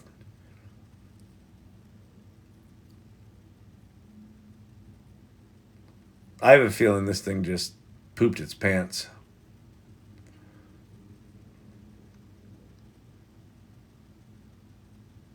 Oh, nope. It did not. Is it long? Yeah. This is really good. Holy shit. Holy shit balls, people. The Uncertain Crown, a detailed outline with improved scenes and costumes. Scene 1, Elsinore Castle. Hamlet's Chambers, evening. Characters, Hamlet. Dressed in a somber yet regal black doublet and hose, with a gold chain of office around his neck. Horatio, Hamlet's advisor and confidant. Attired in simple brown doublet and hose, befitting his scholarly status. Hamlet confides in Horatio. You know what? Now that I have this scene like this, I bet, fuck it, we should just do it. Watch. We're going to have to come back to this. Watch this prompt. Watch this fucking prompt, people. Okay, so again,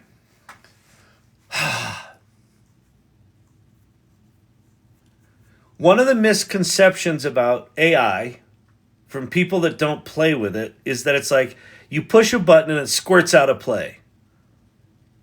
And that's like, man, that's stupid. Oh wait, before I do, okay, I'm gonna do something here. But wait, before I do it, I want to do Corey's experiment. Let's hold. So here's what I'm gonna do. So now that we've done this work, now that I've got this detailed outline, I'm gonna put the prompt in here. Write the play. I like Gemini because it's detailed. These others love to just not explain things. Yeah, well, so Pate, the thing that I'm really digging about this is I think the Gemini stuff was always good at sort of more technical kind of things, but it absolutely fell on its face when you tried to get it to do anything resembling writing, like, creative writing. This is in a whole nother category. So if this can combine that level of detail, that's crazy. Okay, but here's what we're going to do. I'm going to upload an image.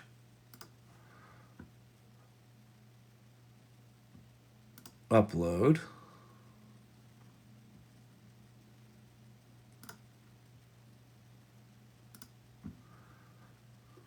Oh, god damn it. This fucking ChatGPT with their stupid AIF format. AVIF. The WebP thing. It is unbelievable. Oh, wait. I know how I can fix this. I can just go download it as a... This is so fucking maddening. Oh wait, it wasn't there. It was here. Oh no, I gotta change it. God.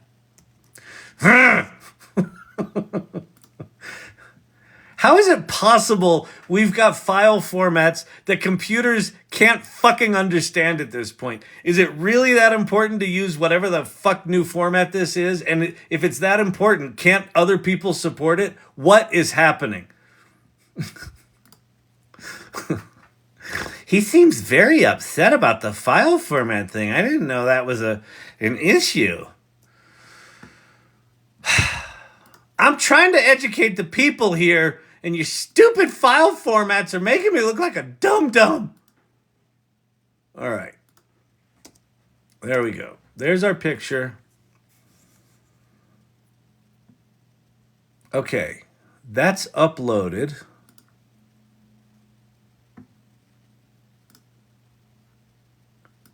Okay.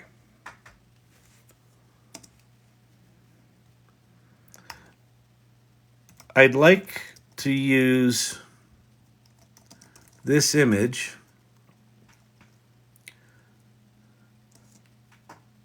for a poster for the play. Please create a poster with the title in bold, unsettling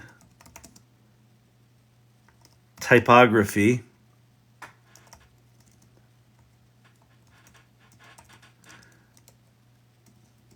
At the top of the poster, and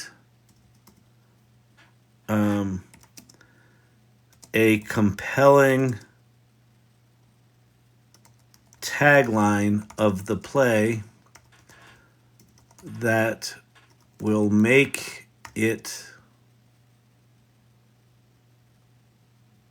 a must-see experience. We'll see. All right, let's see. All right, Pate. The people in chat are way worse. I don't know what's going on there. Okay. Let's see what this thing can do with actually using an image. I wonder if it'll do any sort of overlaying on this image or if it'll understand it and recreate it. Either would be fine.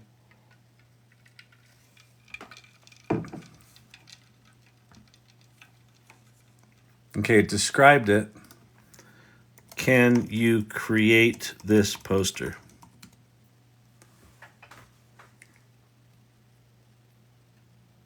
Unsettling typography, that's a thing? Absolutely. You have like a shaky font, like Psycho. You've got like a sure, here's the poster for the play image. Hope you like it. So I'm guessing this doesn't have access to image generation. All right. I'm just going to say, write the play. This is crazy. Write the play. All right. And I have a feeling we're going to have to come back, right? Because this should, if it took it, 180 seconds to write that outline, this is probably a 10-minute prompt. But so this the point I was making here. Here, let me flip over here. I'll just leave that running in the background there. The point I was making about AI doesn't just write shit. We are going to get to a point where AI can just write shit, right? Where once these AI tools have reasoning, a lot of the stuff that I just did as a human. Okay, here's this shitty idea. Oh, that's an interesting thing. Now let's massage this. Now let's create an outline. Oh, that outline's too much like the originals, right? You can see your prompt count going up. I know, isn't that cool? Yeah, I'm up to 16,000 out of 1 million. So like the fact that I can track my prompt count is actually really cool because I know that like that would be something good for ChatGPT to have, that as you're blowing the top of your conversation out of the context window, that you actually know that that's happening. Kyle, you might break Gemini again. So in the future, these things are going to get to the point where they can do all of this work that I just did. But for right now, and I think even in the future, you can choose to work like this. It's just a different way of working. It's not better. It's not the AI's doing this. It's just that I could take this same idea and spend the next 3 months of my life researching Hamlet, researching Macbeth, researching anything that's ever been written about it, researching the standard physics model, researching quantum theory, taking the concepts of those and trying to figure out how Hamlet and Macbeth would relate to those models and how they might work together. Like the dramaturgy, the research just to be able to do an outline is probably a month of my life for a stupid, shitty idea. So I'm never going to do that. This idea will have never seen the light of day. Now with AI, I can have a brain fart on a TikTok live, throw some ideas at this thing because it's got a 1 million token context window, start to go,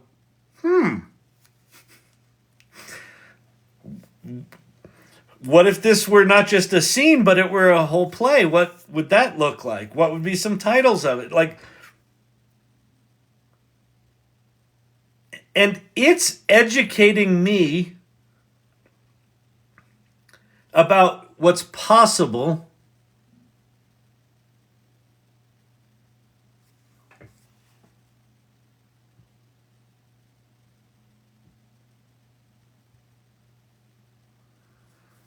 It says it wrote the whole play. Oh, the scenes are really short.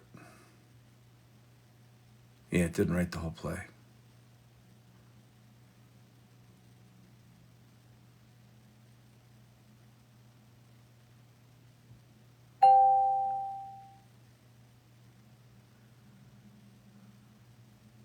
It wrote like a little 5-act, 1-act. All right, so I think to do this right, it didn't write it in Iambic Pentameter. Okay, so I'm going to tell it. Okay, that was a failure. The play needs to be in Iambic Pentameter and follow Shakespeare's traditions of writing. I don't even know if that's a thing, but that's okay. Of writing. Let's go scene by scene. Please write scene 1.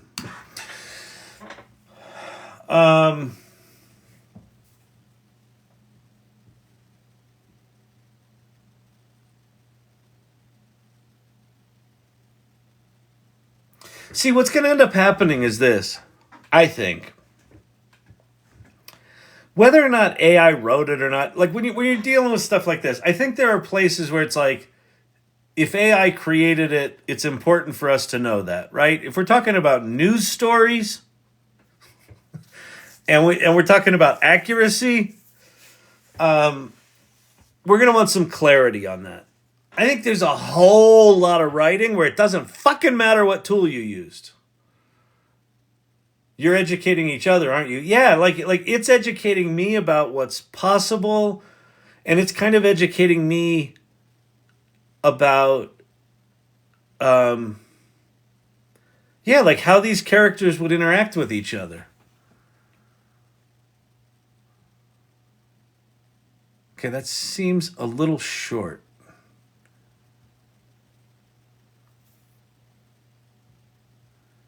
My lord, what troubles you this night? Your brow is furrowed.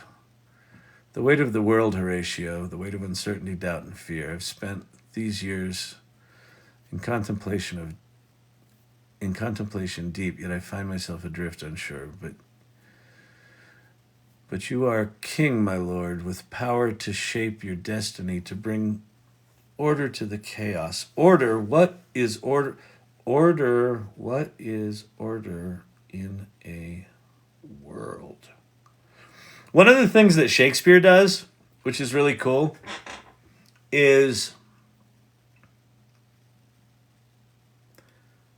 some lines will not be in iambic pentameter. They'll be like 6 syllables, or that one was 9. And it shows where the character's unsettled. So if it's just traditional iambic pentameter, especially if the syllables fall in the appropriate words, they're just going. And then you'll get to a line where it'll break the rhythm, and that's a clue to the actor that something's up.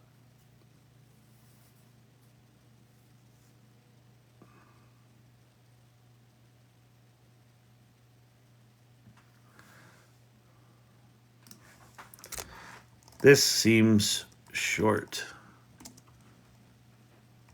What would round it out? I'm purposefully kind of giving this thing prompts that normally, if large language models suck, the kinds of prompts I'm giving this, they usually fall apart. Now we have ChatGPT 4, Claude 3 Opus, Gemini 1.5. We also have, Corey, Inflection 2.5. The new Pi is in the neighborhood of GPT-4 as well. And then we're gonna have, wait, yeah, exactly. Wait, what to choose if we can only afford one? Well,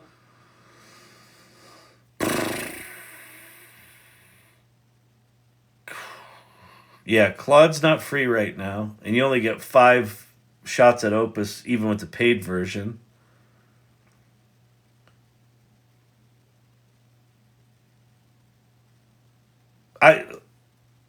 Where I put my money, Corey, right now, until further notice, is ChatGPT. Absolutely. But, this thing being 1 million tokens, there's absolutely reasons you'd use this. We should go do something else here. Hang on. To round out, okay, it lengthened it, but okay. Now it's not Iambic Pentameter anymore. How can we fix things so you don't keep making this mistake? We should go try something else here too. We can upload video to this thing. There's not enough time to go over the shit, people. I want to show other stuff. We can't. Brooklyn in the house. It connects to my Gmail, etc. If I'm in Gentleman, I'd act as a personal assistant. You're right. I apologize for the mistake. It can be difficult to maintain perfect iambic pentameter while also ensuring the dialogue flows naturally and conveys the intended meaning. That sounds mighty human-like. It can be difficult to maintain perfect iambic pentameter while also ensuring the dialogue flows naturally and conveys the intended meaning. What that's saying to me is that it's aware that those are 2 separate tasks. And it's basically saying, oops, I just focused on one of those tasks. I actually have to focus on both of them.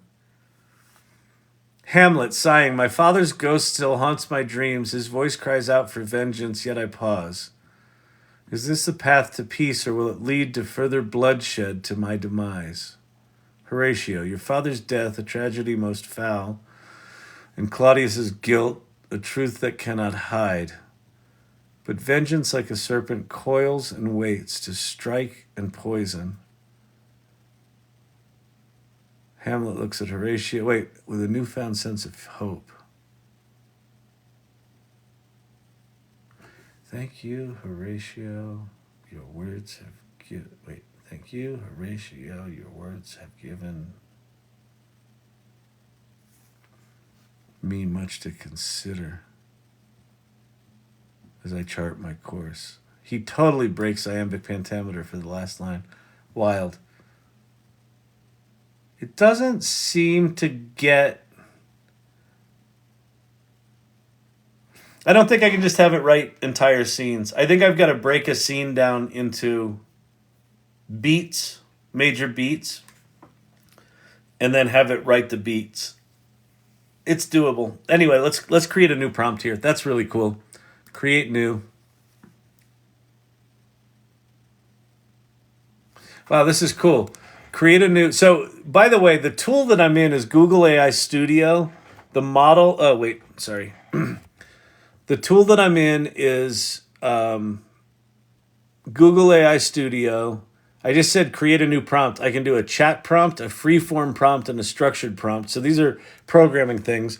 I'm in Gemini 1.5 Pro. It's got a temperature slider, which they've copied. Not available for this model. Okay, so you can't turn it on for that. But it looks like it's a scale of 1 to 2 or 0 to 2. You can add a stop sequence, which is a developer thing if you want to break the answer, basically. My library, the uncertain crown. Okay, so we're going to create a new tuned model. You can also tune your own model. So we're going to do a chat prompt. You have unsaved changes. Your changes will be lost. All right, how do I save? Save. Okay, save. But that's bad. Pate. It should be automatically saving. I shouldn't have to fucking save that. All right, chat prompt. But it is a developer backend, so that makes sense. Is 1,000,000 tokens the same as saying 1,000,000 characters? No, it's not quite that. Think of it like this. It's about 3/4 the number of tokens is how many words you have on average. Tokens are some combination of parts of words, punctuation, and spaces. So if you just take as a rule of thumb, 75% of the token count is about how many words you have. Not a perfect measure because different kinds of text can have different token counts per word, but just as a rule of thumb, so 1,000,000 tokens will be about 750,000 words. The king hasn't yet asked you to leave your wife, so it's got that going for it. Yeah, exactly. Okay, so now I can't. It was funny with, here we go. Upload a video. All right, so let me go see what I've got. Take it up with the VP of Magic. I'm not doing a thing. Let's see. MP4.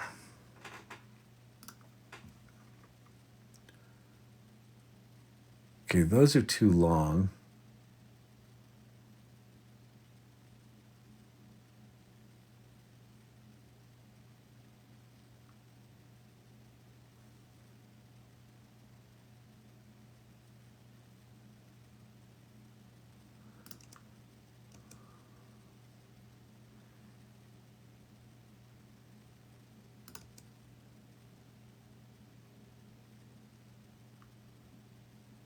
We're here.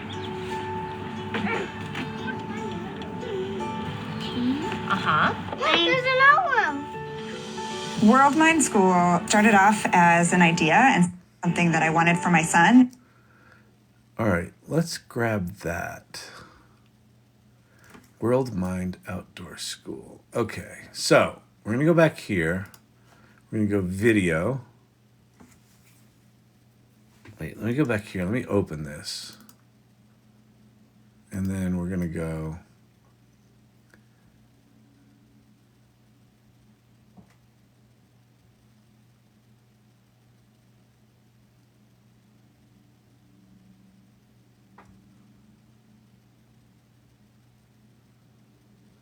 What I'm trying to find is something.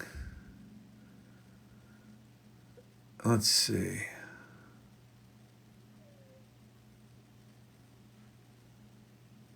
All right. When the kid's wearing a yellow jacket, what does the patch? All right. So we sort of know a little bit about that video now. So let's grab the video. Browse. Champy, you gotta go pee? Worldmind. Or are you just bored?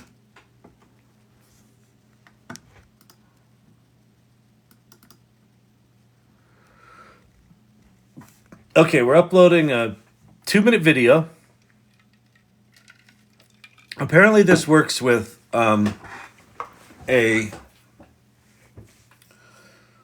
hour-long video. Like 1,000,000 tokens, you can upload an hour-long video. Now here's the thing. Wait, does it count only the words you type or the answer also? It's both. It's both. And the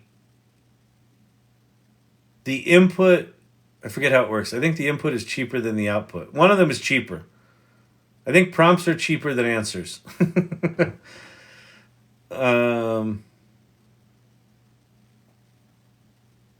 Need a break, but FOMO. I know.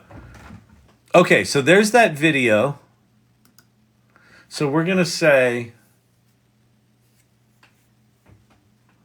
what is the person Wait, what does the patch on the person's jacket say when the kid in the yellow jacket is on screen with her?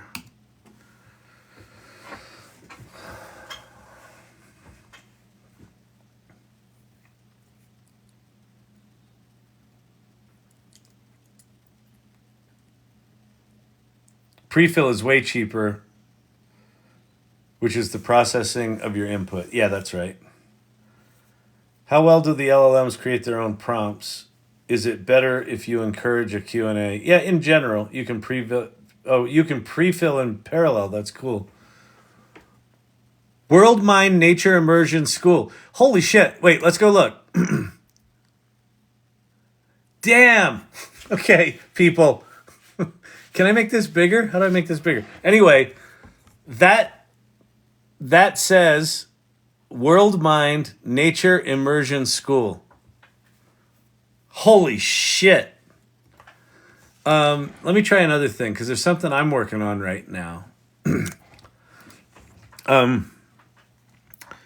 Create a chapterization of this video.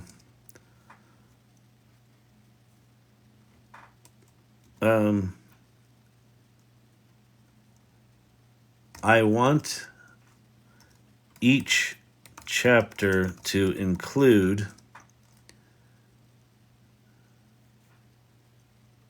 the summary of the chapter,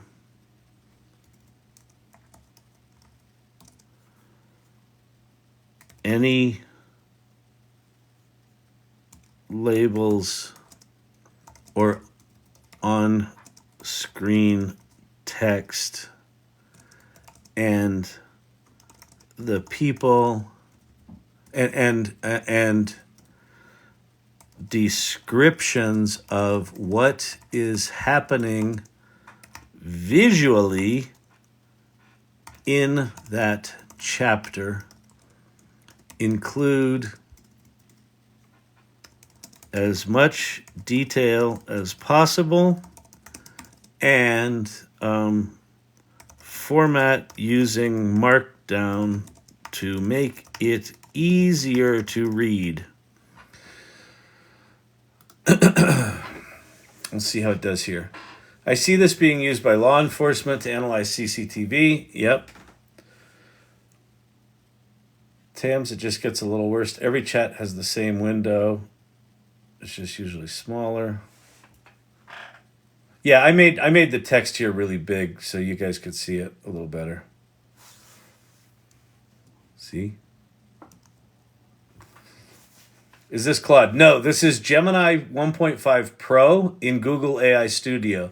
So this is the equivalent of the ChatGPT play, what they called the playground, which is hang on.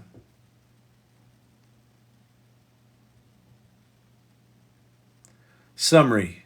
Chapter 1, Introduction to the Worldmind Nature School. Chapter introduces Worldmind Nature Immersion School, a preschool that takes place entirely outdoors. Visual on screen, none. Visuals. Children playing in rocks in a park, children playing on and coloring on a blanket, a child looking through a magnifying glass. Holy shit. Summary. This chapter features an interview with Megan Patterson, the founder and executive director. On-screen text, staff, Megan Patterson, founder, Worldmind. Visuals, Megan Patterson speaking to the camera.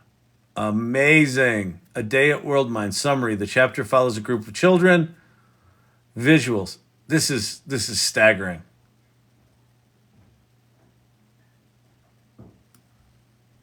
Staggering. Staggering. There's so much more it can do. Like I haven't even started. Gotta go lay down. I know, me too. I gotta get out of here. It's like, We got this week's. There's gonna be a lot this week. I wouldn't be surprised if OpenAI announces something this week, launches something, reveals something. I wouldn't be surprised. I mean, Elon Musk said Grok is going to be open sourced. I don't know that there's a ton for us to do there. I want to play with the Midjourney character consistency thing. That's huge. By the way, so if you're a Midjourney geek, go to their Discord and look at announcements, and they talk about the new character consistency tools. Go look at that shit. You still have 97,000 tokens left. Yeah, oh yeah, this 2-minute video only took up 35,000 tokens.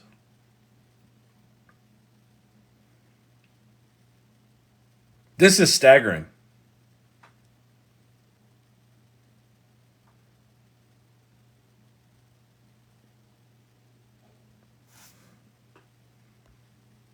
I'm using Gemini already every day in email. Thank you, letter. Got hired. That's great, Damood. That's awesome. All right, I'm gonna start winding it down here. Okay. If you're into AI and you want to hang out with other people that are into it too, and they're not judging you, they're like curious and interesting, you should go and check out the AI Salon. The salon.ai is going to take you to a link tree. Click on the first link that says AI Salon Community. Go read about the community, what we're about, what our values are. Make sure you resonate with the values. It doesn't cost anything. This is not a sales pitch. Actually, it does cost something. I don't want you to join this community if when looking at the values, you don't resonate with the values. Because the values for the salon is what that salon, like that's how people show up there. So if you're not into that, don't come. Because you won't like it, and it won't like you.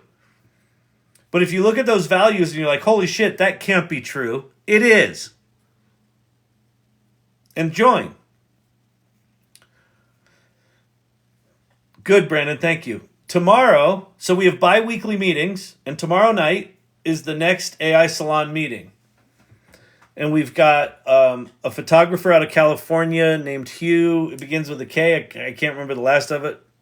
Like, remarkable, like 30-year career, kick-ass photographer who's now exploring AI, is going to be showing his work, talking about his work, and talking about where he is with AI. The meetings are really interesting. I also have a co-host who is a photo agent, and so she's going to be talking to him. It's going to be really cool. So that's tomorrow. So go join that. Read the fucking values. Seriously, I'm serious about this. Because some people read those values and go, ew, that sounds awful. Great. Go find another community where they have the opposite values, because they exist. There's a lot of them. If you read those values and they make your heart go a flutter, cool. Jump in. So go do that. If you want to support this channel, I would love that. Follow me. You can subscribe to the lives. You can pick up, in one of these corners, there's a video series called Underhyped. It's a series of videos that I put together talking about how AI works, why I think it's a big deal, why 2023 was the new 1995. There's a bunch of stuff in there. It's cool. That supports the channel. You can tap the screen, which is cool. We're up to 23,000 likes for this little session. Thank you. You can give gifts and shit like that. That's appreciated. Most importantly, if you want to support the channel, like, Lord Digital Gods, thank you for the roses. Very much appreciated. If you want to support the channel, keep showing up here. That's really what makes this thing sing, is people show up again and again and again, and we just are exploring shit together, and it's kind of like a jam session. Yes, you can sponsor a month at the salon. We didn't have a sponsor for the month of March, so that one's gone. But if you want to sponsor April, that's open. And it's $150. It's not much. But how we have this thing be free is by people sponsoring it or buying merch. All right. What else? Yeah, it's 5 p.m. Mountain Time tomorrow, so 4 p.m. Pacific, 7 p.m. Eastern is the meeting tomorrow night, and the information is at the AI Salon Community. And what else? Thank yous. Thank you for hanging out tonight. Like, I was doing some relatively deep geeking there that's not a lot of fun to watch necessarily. But it's really cool that you're hanging out and exploring this stuff with me. Thanks to the irregulars, so the people that show up here night after night after night, it blows me away that you do that. So thank you, and thank you to the mods that help create sanity for me amongst the chaos. Leah and Kyle sponsored March. Yeah, actually, merch sales and previous sponsorship sponsored March. So it's fine that we don't have a sponsor, but there's a sponsorship opportunity. If you sponsor April or whatever month, you get mentioned in the bi-weekly meetings, you get mentioned on the website and things like that. So it's a little bit of visibility for you, and it's a good cause. All right, so let's see who's in here tonight. I'm gonna say goodbye. Irregulars channel before I go. Sure, Brandon. Let's go take a look and see what we got going in the Irregulars channel. We gotta let Champy out. Ooh, nice. Ancient 750,000 word tome on the history of science and 21st century medicine. That's cool. Looks really cool. How did you create that? So look, someone's asking good questions. Great. Hopefully, Alaska. Who's from Alaska? Tim Sheffel. I didn't know you were in Alaska. That's cool. Hopefully Tim will give up some secrets there. there's the Gemini bear. That's kind of an inside joke. When Gemini first started making images, it was not super great. So that's a Gemini bear. Very good. I like it. Oh, nice. Hamlet and Macbeth. Beautiful. Nice. No, the sad jester with her broken heart. All right. All right, so doing a little Romper Room magic mirror here. I see Megan and Clint Copperhead. Thank you. Rascal, good to see you. Source Camp, good night. To my favorite people, Daisy May, great to see you. Tams, Megan, Brandon, thank you so much. Pate, good to see you, sir. Joker, great as always. Dr. J, thank you.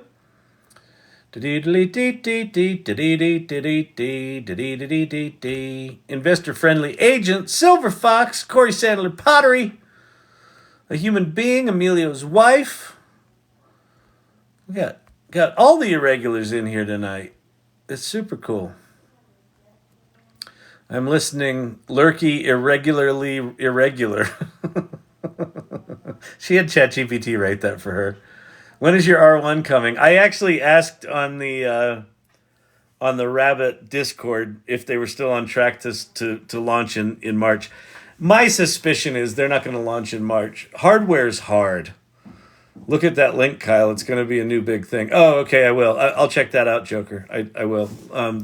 Thanks for the reminder. Let me jump over there and chat. Great. Okay, got it. Perfect. All right, I'll go check that out. All right, everybody. Great seeing you tonight. Happy Monday. I will see you tomorrow. We'll continue this fest. There's a lot going on. I have a feeling we're entering. Buckle up, Buttercups. We're entering kind of a new phase where this stuff's going to get a bit more complicated for a while because there's going to be a lot of new things just to get our heads around. All right? So just prepare for it. It's going to be fun. We're going to play, but there's going to be a bunch of new shit. So just, osmosis. You don't need to take notes. Progress here is not linear. Yeah, exactly. Exactly, Brandon. I have a feeling the next 3 months are going to be a series of sort of ramped up things where wait, what? It does that now? Like that thing I just did with the video? Make the chapter where it chapterizes it from a narrative standpoint as well as visual elements as well as on-screen text. I'm in the middle of building that tool. I don't need to build that tool anymore. That's now an API call. Holy shit. So, just, yeah. Stuff's coming. Gonna be big. Gonna be fun. Keep coming back. Peace.